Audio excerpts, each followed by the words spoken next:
Hello history के दीवानों, आज हम इंडियन हिस्ट्री के एक बहुत बड़े पल के बारे में बात करेंगे। चलो 13 अक्टूबर 1935 में चलते हैं, जब डॉबी आर आम्बेडकर ने एक बहुत बड़ा और निडर ऐलान किया था।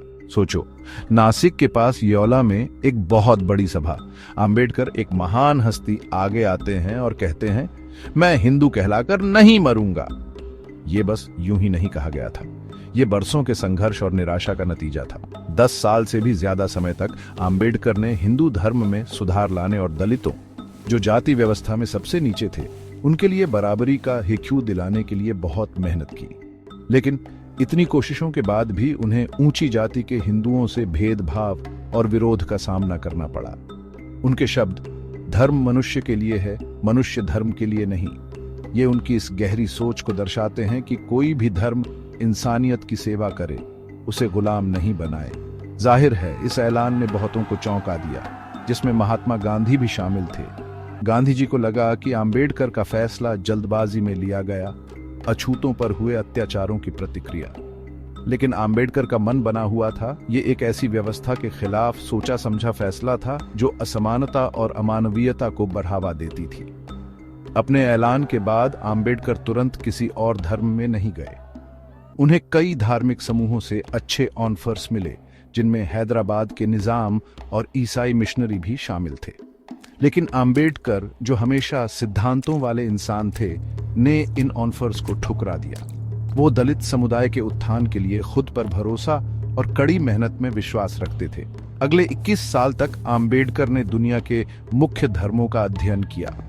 वो एक ऐसे धर्म की तलाश में थे जो इंसानियत, नैतिकता, आजादी, समानता और भाईचारे पर केंद्रित हो, जातिवाद और अंधविश्वास से मुक्त।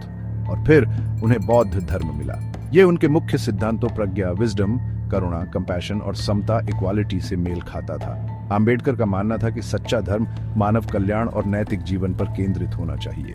14 अक्टूबर 1956 को नागपुर में एक ऐतिहासिक समारोह में आम्बेडकर कम से कम 5 लाख अनुयायियों के साथ बौद्ध धर्म में परिवर्तित हो गए।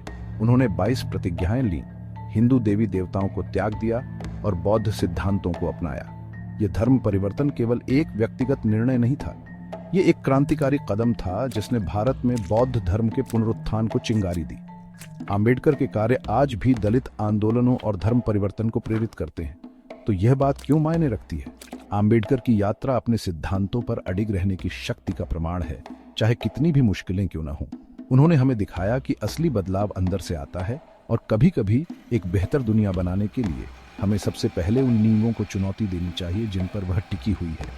हिस्ट्री में इस गोते के लिए जुड़ने के लिए धन्यवाद। अगर आपको यह वीडियो पसंद आया हो तो इसे थम्स अप दें, सब्सक्राइब करें और बेल आइकॉन को दबाएं ताकि आपको अतीत की और भी दिलचस्प कहानियां मिलती रहे। अगली बार तक खोजबीन करते रहे और जिज्ञासु बने रहें।